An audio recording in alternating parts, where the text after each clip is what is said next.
July 2nd, 2378. Crestwell star, HG 63077A, Terran Federation.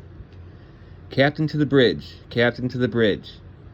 Captain Matthias Fofau rolled out of bed as the urgent voice of the officer of the watch blared over the intercom, counterpointed by the high-pitched wail of the emergency general quarters signal. The captain's bare feet were on the deck sole, and he was already reaching for the bedside comm before his eyes were fully open, and he jabbed the red priority key purely by feel. Bridge! The response came almost instantly, in a voice flat with the panic-resisting armor of training. "It's the captain, Chief Kuznetsov," Fofau said crisply. "Give me Lieutenant Henderson." "Aye, sir." There was a brief instant of silence, then another voice. "Officer of the deck," it said. "Talk to me, Gabby," Fofau said crisply. Skipper, Lieutenant Gabriella Henderson, the heavy cruiser's tactical officer, had the watch, and her normally calm contralto was strained and harsh. "We've got bogeys. Lots of bogeys. They just dropped out of hyper 12 light minutes out, and they're headed in system at over 400 gravities." Fofau's jaw clenched. 400 gravities was 20% higher than the best Federation compensators could manage, which pretty conclusively demonstrated that whoever these people were, they weren't Federation units. "Strength estimate?" he asked. "Still coming in, sir," Henderson replied flatly. "So far, we've confirmed over 70. Fofau winced. "All right." He was astounded by how calm his own voice sounded. "Implement first contact protocols, and also spyglass and watchman. Then take us to condition 4. Make sure the governor's fully informed, and tell her I'm declaring a code alpha." "Aye, aye, sir." "I'll be on the bridge in 5 minutes," Fofau continued as his sleeping cabin's door opened and his steward loped through it with his uniform. "Let's get some additional recon drones launched and headed for these people." "Aye, aye, sir." "I'll see you in 5, Fofau said. He keyed the comm off and turned to accept his uniform from the white-faced steward. In actual fact, Matthias Fofau reached the command deck of TFNS Swiftsure in just under 5 minutes. He managed to restrain himself to a quick, brisk stride as he stepped out of the bridge elevator, but his eyes were already on the master plot, and his mouth tightened. The unknown vessels were a scatter of ominous ruby chips bearing down on the binary system's Go primary component and the blue and white marble of its fourth planet. "Captain on the bridge," Chief Kuznetsov announced, but Fofau waved everyone back into his or her bridge chair. "As you were," he said, and almost everyone settled back into place. Lieutenant Henderson did not. She rose from the captain's chair at the center of the bridge, her relief as Fofau's arrival relieved her of command obvious. He nodded to her, stepped past her, and settled himself in the same chair. "The captain has the ship," he announced formally, then looked back up at Henderson, still standing beside him. "Any incoming transmissions from them?" "No, sir. If they'd begun transmitting the instant they dropped out of hyper, we'd have heard something from them about..." The lieutenant glanced at the digital time display. 2 minutes ago. "We haven't." Fofau nodded. Somehow, looking at the spreading cloud of red icons on the display, he wasn't surprised. "Strength update?" he asked. "Tracking estimates a minimum of 85 starships," Henderson said. "We don't have any indications of fire launches yet." Fofau nodded again, and a strange, singing sort of tension that was almost its own form of calm seemed to fill him. The calm of a man face to face with a disaster for which he has planned and trained for years, but never really expected to confront. "Watchman?" he asked. "Implemented, sir," Henderson replied. "Antelope got underway for the hyperlimit 2 minutes ago." "Spyglass?" "Activated, sir." "That's something," a detached corner of Fofau's brain said.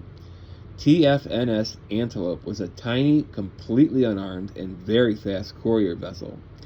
Crestwell's world was the Federation's most advanced colonial outpost, 50 light-years from Sol, too new, too sparsely settled to have its own hypercom yet.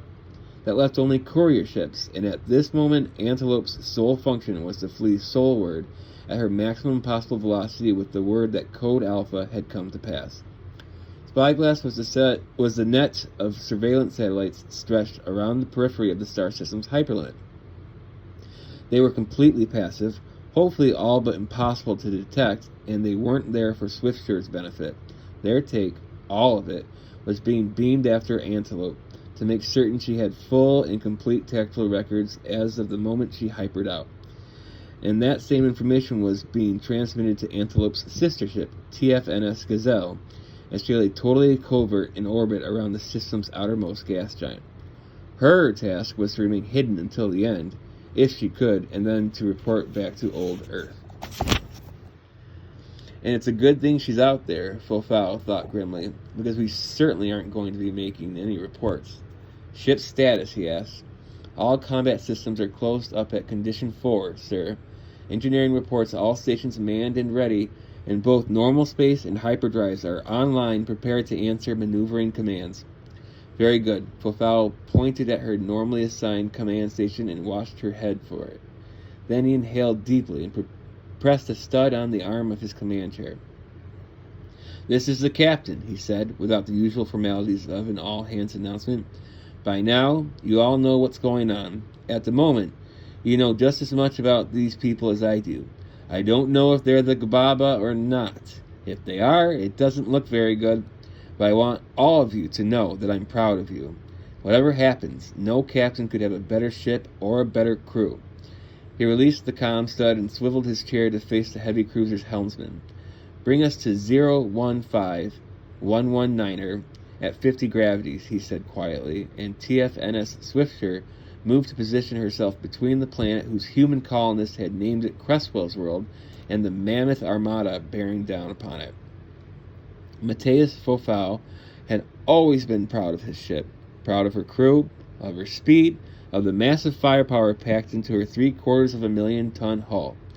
At the moment, what he was most aware of was her frailty. Until 10 years earlier, there had been no Terran Federation Navy, not really.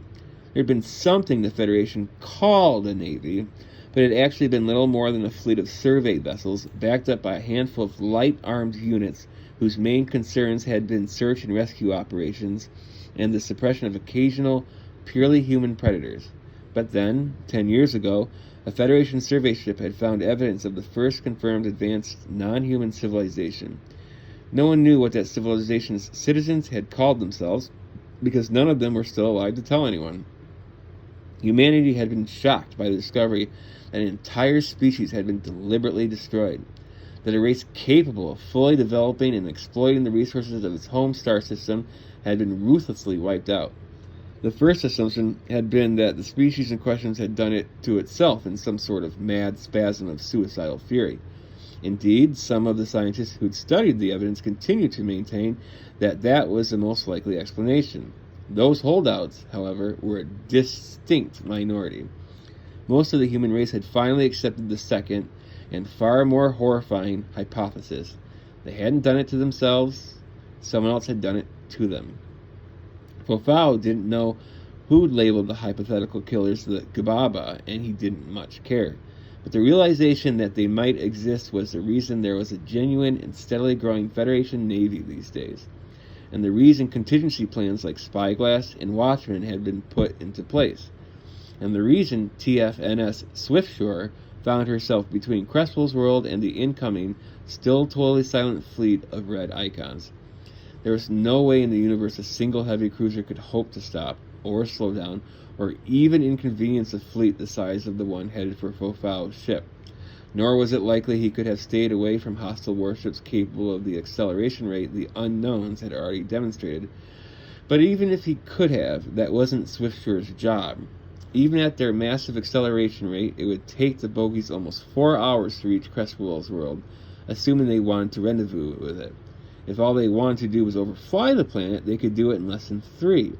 But whatever their intention, it was Swiftshore's job to stand her ground, to do her damnedest up to the very last instant, to open some sort of peaceful communication with the unknowns, to serve as a fragile shield and tripwire which might, just possibly, however remote the possibility might be, deter an attack on the newly settled planet behind her, and almost certainly to become the first casualty in the war the Federation had dreaded for almost a decade. Sir, we're picking up additional drive signatures, Lieutenant Henderson announced. They look like fighters. Her voice was crisp, professionally clipped. Tracking makes it roughly 400. Acknowledged. Still no response to our communications? None, sir, the comm officer replied tautly. Tactical. Begin deploying missiles. Aye, aye, sir, Henderson said. Deploying missiles now. Big, long-range missiles detached from the external ordnance rings, while others went gliding out of the cruiser's midships missile hatches.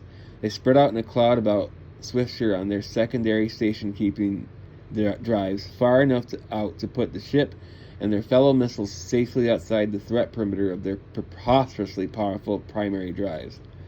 Looks like they want to englobe the planet, he thought, watching the bogies formation continue to spread while his ship's unceasing communication attempts beamed towards them. That doesn't look especially peaceful-minded of them. He glanced at the master plot's range numbers. The intruders had been inbound for almost 116 minutes now. Their velocity relative to Crestwell's world was up to just over 31,000 kilometers per second, and unless they reversed acceleration in the next few seconds, they were going to overfly the planet after all. I wonder... Missile launch, Gabriel Henderson announced suddenly. Repeat, missile launch. Many missiles inbound. Mateus Fofal's heart seemed to stop. They can't possibly expect to actually hit an evading starship at that range. That was his first thought as the thousands of incoming missiles icons suddenly speckled his plot. But they can sure as hell hit a planet, can't they? His brain told him an instant later. He stared at that hurricane of missiles and knew what was going to happen. Swiftshure's defenses could never have stopped more than a tithe of that torrent of destruction. In a frozen corner of his mind wondered what they were armed with. Fusion warheads? Antimatter? Chemical or biological agents? Or perhaps they were simply kinetic weapons.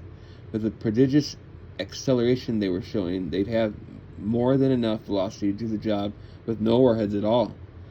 Communications, he heard his voice say flatly as he watched the executioners of Crestwell's world's 500,000 inhabitants accelerating towards him. Secure communication attempts. Maneuvering, bring us to maximum power, heading 000-005. Tactical. He turned his head and met Lieutenant Henderson's eyes levelly. Prepare to engage the enemy.